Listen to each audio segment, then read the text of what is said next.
I met an amazing guy on a dating app, and now I'm wondering if I should drop the I was born without the usual lady parts bomb on our first date, or let him crush on me a little longer before I scare him off. So, I have MRKH syndrome.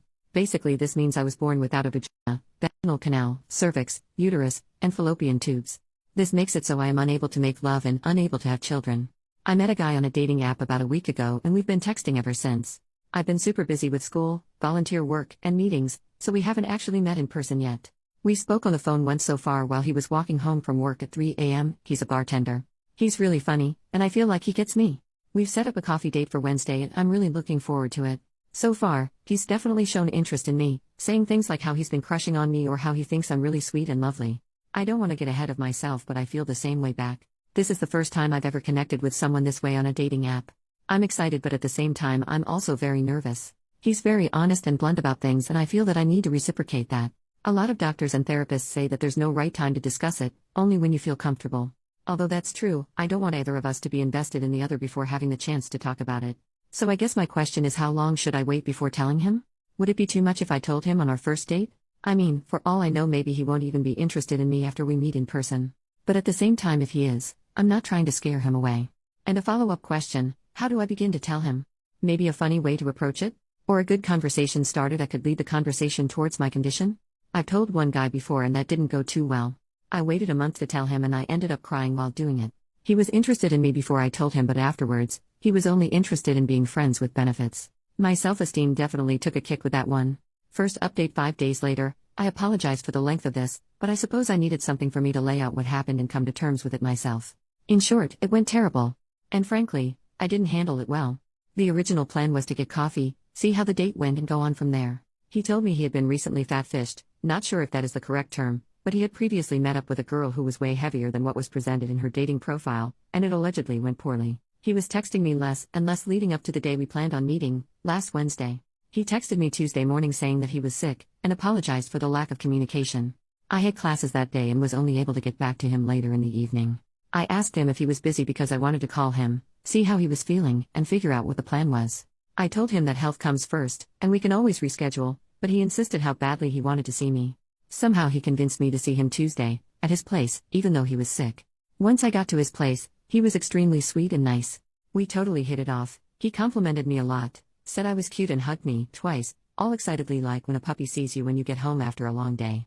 He made us coffee, and we talked about life, school, family, hobbies and interests, etc. It was going very well. We got into the discussion of movies and TV shows, and he ended up turning on his TV, and switched to Netflix. I asked him if he watched any anime. Personally, I'm not big on anime, but I've seen a few shows because my younger brother is into it. I recommended Full Metal Alchemist to him and we started watching that. He asked if he could sit closer to me. I said yes, and he noticed I was cold, so he turned up the heat and brought out a blanket for us. I had my head resting on his chest with his arm around me, and I joked about how fast his heart was beating. He said that it was probably because he had a cute girl sitting with him. In that moment, I realized I had to tell him about my condition. It took a while for me to get into that discussion because 1. I just wanted to hold on to that moment for a bit longer, and 2. I wanted to tell him, but I couldn't get the words to come out. He looked at me and tried going in for a kiss, but I pulled away. I said that I had to tell him something and asked him to turn off the TV. He obliged. I just froze after that. I literally couldn't get the words to come out in the way I wanted them to or how to begin to talk coherently. Even though I asked for advice in the previous post, I totally went blank in that moment, and none of it was implemented effectively. I tried changing the conversation because I felt like I was going to cry, but he assured me that I could tell him. I honestly don't remember what I said because I'm pretty sure my brain shut down, but I managed to mumble some sort of god-awful explanation. He asked a few questions, and then said he wasn't sure if he could be in a relationship that doesn't involve love-making. He said that we could keep it casual for now and see where things went. Even though I originally went in with the worst expectation, I was still hurt by what he said. I felt really let down because he met a lot of the things on my checklist, and I thought we connected well. I asked what keep it casual specifically meant for him, and he said that we could be exclusive, but he didn't want to get too emotionally attached. I guess that was the part that really stung. I told him that I wasn't looking for a definitive answer yet because it was still too early to tell anything, and I wasn't looking for marriage, but if he knew right now, for a fact, that he can't be in a serious relationship with someone that has my condition, then I wasn't interested. I know myself too well, and honest to God, I can't get involved with someone without getting emotionally attached, and agreeing to see where it went would be intentionally setting myself up to get hurt. Plus, I think that was just his way of saying no to me nicely. He politely said that we could both take a few days to think about what we wanted, and he'd let me know. He was just trying to let me down easy, because we both knew what he meant. It was around 8:30 p.m. by the time we got done with that discussion, and I said that I should probably leave. He walked me to the elevator, in silence, and as I was about to enter the elevator, he asked if I would still be interested in being friends because he enjoyed my company. I said I wasn't sure, and that I'd talk to him later. By the time I got down to the first floor and out the building, I had tears down my face, and I felt like absolute crap. Pretty much every guy I have told about my condition would later go on to say that we could be friends with benefits or something more friendly. I just felt like no one would ever want me for me, and that all I would be good for is some side action. I felt really alone. I felt that the only reason I had ever been in a relationship previously was because I hadn't been diagnosed with my condition when I started dating my ex, and we had already been together for a year when I did find out. I felt like he only stayed with me a year longer because we had a strong emotional bond, but even that came to an end when he cheated on me. I'm not that insecure, but at that time I couldn't think straight. I had just experienced something nice, and it was instantly taken away from me. I haven't had many friends after my ex cheated on me with my best friend, and I cut contact with everyone in that circle, and making friends at university is difficult if you're a commuter. I ended up calling a guy I know as I walked back to the subway. I don't really consider him a friend anymore because he has told me he has feelings for me, but I don't feel the same way back towards him, and he makes constant cheesy statements about me and him despite me telling him not to. I don't want him getting too attached to me, so I keep my distance. But in that moment, I really needed someone, and I didn't have any other option. So I called him, he picked up, I asked if he was busy, and he said he was playing a game with friends and he could call me back later. I didn't want to bother him like that, so I told him it wasn't necessary. So, I did something very stupid, and called my ex. His girlfriend, the girl he cheated on me with, had him block my number, so it went straight to voicemail. Like any insane person, I left a very pathetic voicemail, sobbing and all. I said I didn't have anyone to talk to and apologized for calling him, but I couldn't think of anyone else to talk to. I didn't mention what happened or anything, just that I needed someone. I stood outside in the cold, it's snowing here, for a while until my whole body felt numb. I gathered myself and thought, come on, what the heck are you doing? This is not you. You're better than this. I promptly got on the subway, went home, got into bed, and went to sleep. I woke up the next morning with a fever. That's what I get for getting too close to a guy that's sick, but still had to go to class and attend tutorials. I thought about my reaction a lot, and how poorly I had handled it. Clearly, I have issues I need to work on. I stayed late after the tutorial getting extra help, and after my TA was done helping all the other students, I went to her office and privately asked her if she had any recommendations for someone that I could talk to on campus. She asked me if it had to do with academic stress or something more personal. I said the latter. She pulled out her laptop so quick and got me numbers, emails, and addresses for places I could contact on campus. She told me that she understood and that she too was having issues a couple months ago and recommended a clinic she had been to personally. I couldn't stop thanking her. Before I left, I said, it's not a big deal or too serious. I guess things could always be worse, and without skipping a beat, she said yeah, but things could also be a lot better. I thanked her for her help and left. He hasn't texted me in 2 days now. I'll wait a little longer, but I guess I got my answer. I realize I am not ready for dating. For the time being, I should get help. It's not that I can't handle rejection, but the fact that time and time again, I get guys who are totally into me, and aren't looking for lovemaking right away because they want something more meaningful, but as soon as I mention no lovemaking at all, for now, at least, they turn me down. If they rejected me right from the start, and we didn't get along well, I could handle that perfectly fine. I can't help but think I'm a defective human, and will never find a guy who would appreciate me for me. I have yet contact the number my TA gave me. If you've read this far, thank you. If you have any advice, things I should improve on, better ways to handle situations like this, constructive criticism, or any other comments, I would greatly appreciate it. Thank you. Final post 2 more days later. I just wanted to address some common questions, and to clear up some things I've mentioned in the comments briefly. I hope this post is a little more coherent and organized than my previous ones. But before I do that, I really just want to thank everyone for all your nice messages and advice. You have no idea how much it actually means to me, and how much I appreciate it. Quick update, I texted Kyle yesterday and he replied. I asked him how he was feeling. He said he was even more sick than earlier. I said I was too, and I said it was his fault, in a joking way, because it was just as much my fault too. I told him about how I had a volunteer thing at university which I went to and how I nearly fainted because of my fever and ended up coming home early. But that was it. We didn't talk about much else because he stopped responding. In addition to this, I haven't called the number my TA gave me because they are only open Monday to Friday from 8 a.m. to 4 p.m. So, I'm going to be doing that on Monday, hopefully. My condition, the exact name for my condition is Mayer-Rokitansky-Kuster-Hauser syndrome, or MRKH syndrome for short. It affects 1 in every 5,000 women. A lot of people, I'm assuming they were trolls, stated that I was a guy or something along those lines. Just to clarify, I am a woman, I look like a woman physically and I felt like a woman my whole life. I was genetically born with 20 chromosomes. Being a woman is not something I doubt. There are basically 2 types of branches within MRKH. Type 1 is an isolated occurrence, meaning there is only a lack or underdevelopment of internal reproductive organs. Type 2 is more serious as it is also associated with auditory, vertebral, renal, and cardiac issues. This may include hearing loss, bent or curved spine, missing kidney, etc. I have type 1. There are a lot of variations for each woman and to what extent they are affected by this. I am mainly going to be talking about my individual case. Diagnosis: a lot of people were confused as to why I was only diagnosed with this a year ago and not at birth, and why did I find out after already being with my ex for over a year. The way MKRH works is that it affects internal reproductive organs. This means that just by looking on the outside, it is undetectable. From the outside, I look like a normal female. I have normal external genitalia, including a clitoris, urethra, labia, etc. I am missing the vaginal opening, cervix, uterus, fallopian tubes, and my ovaries are underdeveloped. My ovaries contain a few eggs, and they function enough to produce lower levels of estrogen, which is why I am still physically able to look like a female. For me personally, instead of a vaginal opening, I have something called an indentation or dimple. For 18 years of my life, I lived thinking I was just like any other girl. I never once suspected anything was wrong. When I started dating my ex, we never attempted to make love because neither of us were ready. But this was around the time I started to feel like something was wrong. One main reason was that I hadn't started my period, and the second being the fact that I wasn't able to insert a finger inside myself. For some reason, at the time, I assumed periods and fingering went together. I thought that once a girl got her period, her privates opened and the barrier fell out or something like that.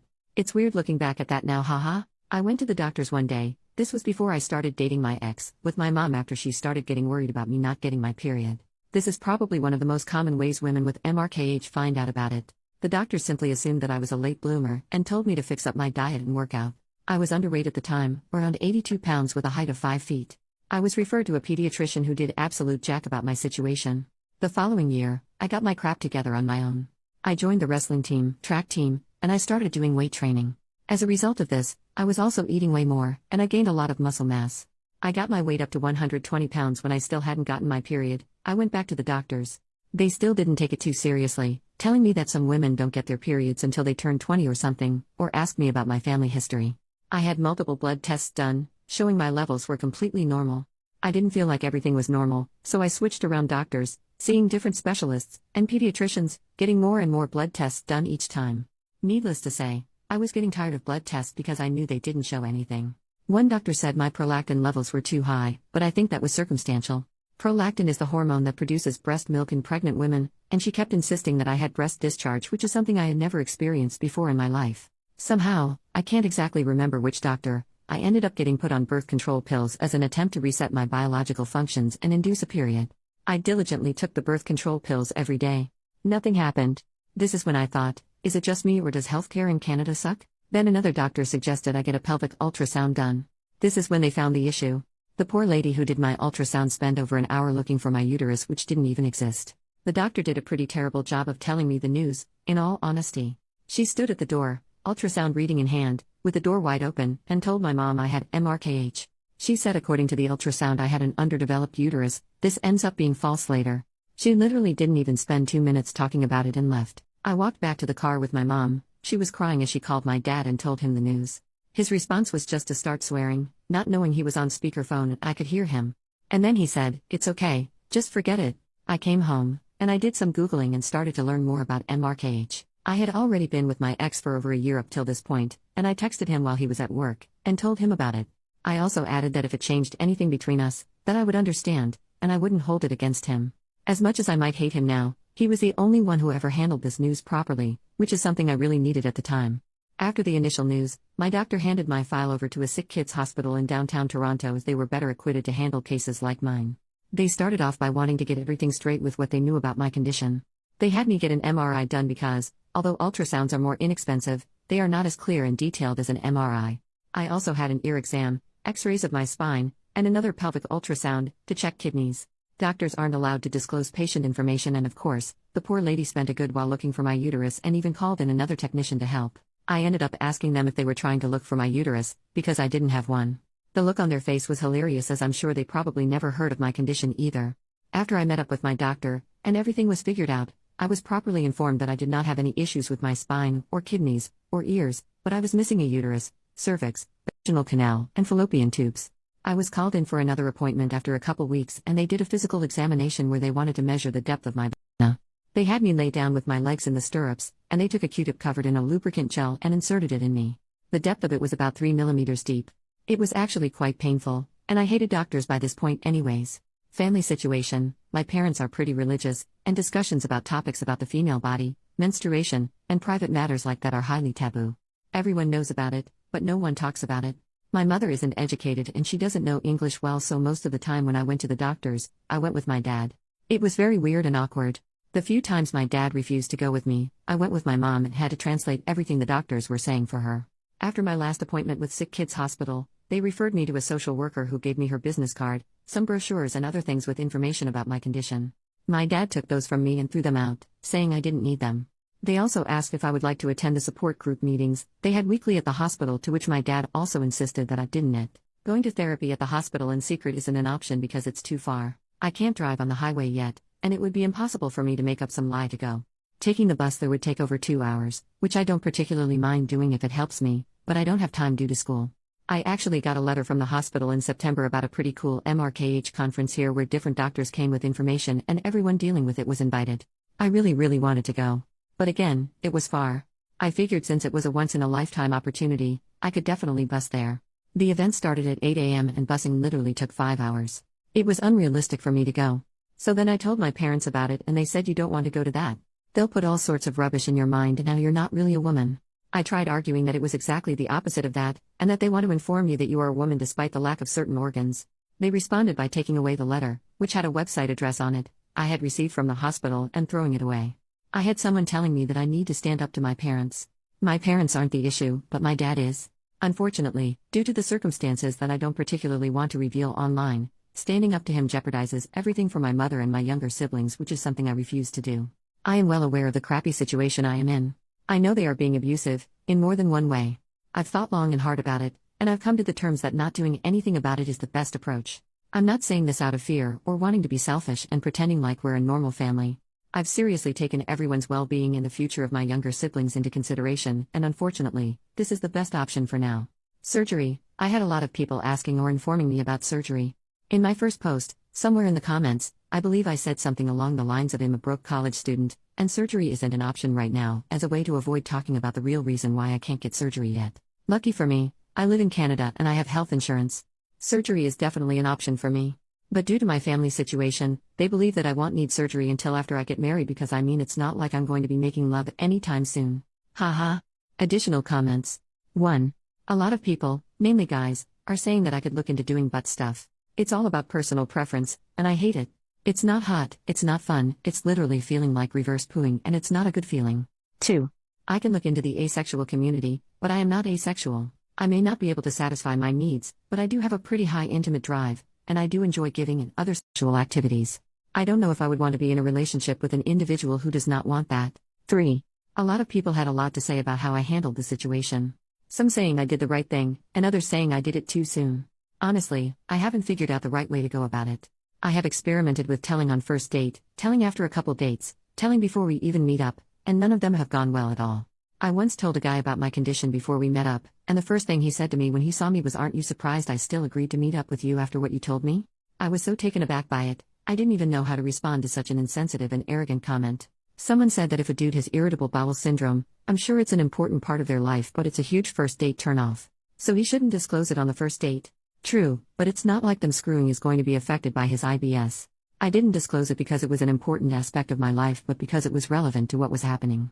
I evaluated the situation I was in with Kyle and noticed that he was trying to get to the next level, so I had to tell him. Agree or not, first date material or not, I'm going to stand by with what I did because in that moment it was the right thing to do. 4. I am not going to disclose this on my dating profile. It's easy for everyone to sit there and suggest I do that, but you don't really know what it's like until you're actually in the situation yourself.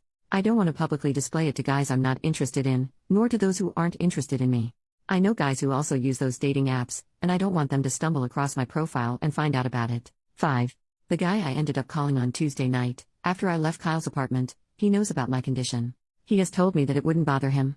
I had a lot of messages telling me that I shouldn't friendzone him, and that I should give him a chance. Here is the real reason why I'm not attracted to him, nor why I would never ever give him a chance. He's basically doing nothing with his life. He's 24, lives with his mom, doesn't work, can't drive, plays video games all day, uses his depression and anxiety as an excuse from putting in any effort towards having an independent life. Whereas I, on the other hand, I work part-time, I study my butt off in school, and I make time to do extracurricular stuff. I also deal with depression, self-harm, and self-destructive thoughts.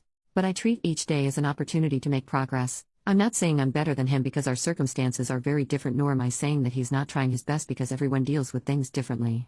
I'm just saying he doesn't have his crap figured out yet, and I'm not into that. In addition to this, he was once involved in a situation where he was the other guy. He was involved with a girl who had a boyfriend, and he knew this before getting involved with her but continued with it anyway because he was lonely. I was on the opposite end of that kind of situation, and even though he might not be aware of the magnitude of his actions, I am. There is no way I am dating someone who selfishly puts their needs first and is able to convince themselves that cheating is somehow okay. 6. I think one of the main reasons I even turned to Reddit in the first place was because I am clearly looking for some sort of support because therapy isn't an option for me. Social media platforms for support do exist, but my parents had me added or followed on those, and I don't want them finding out.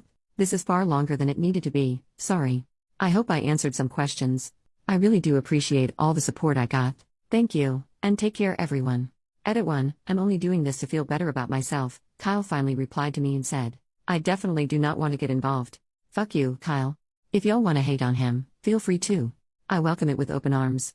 Edit 2, I think I forgot to address this earlier. For those of you asking whether I can orgasm through clitoral stimulation, the answer is no. My clitoris is underdeveloped. Stimulation feels good, but it's not enough to reach orgasm.